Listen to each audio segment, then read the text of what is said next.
Welcome back to the museum and our mini tours of the Childhood Classics exhibit.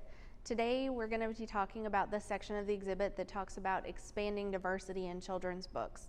So for many years there was an issue with not everyone being represented in the books that they read.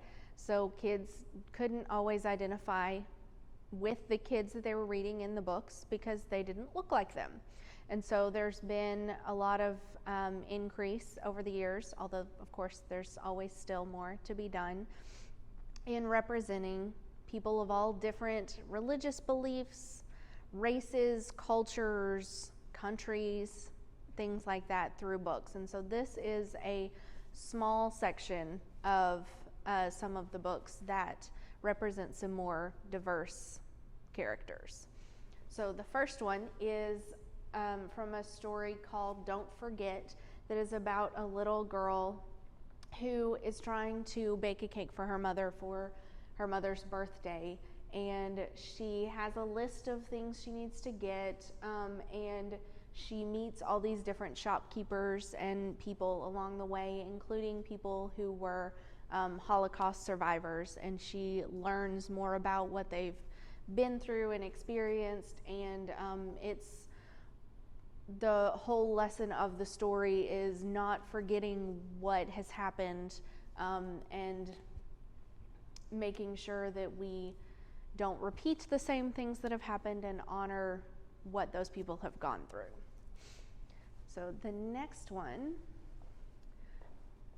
is, this piece is called Face to Face, but it's a story called When Africa Was Home, about this little boy on the left who grew up in Africa. His family lived in Africa and they were moving back to America, and he never knew America. He only knew all of his friends and experiences in Africa, and he's remembering spending time face to face with his really good friends.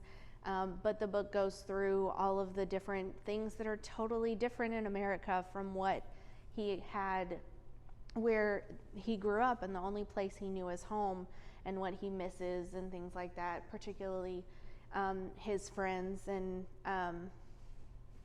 everything he knew changing in this whole move.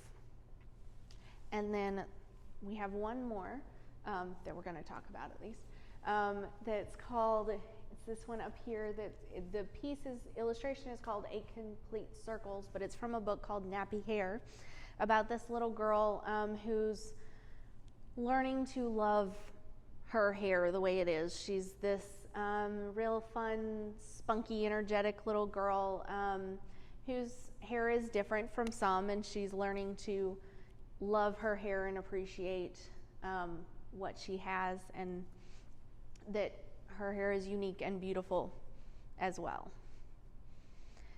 So we have quite a few other books, of course, that are representative of quite a few different races, cultures, beliefs, everything. So go find some more diverse topics and learn something new through a children's book, and let us know what you learn.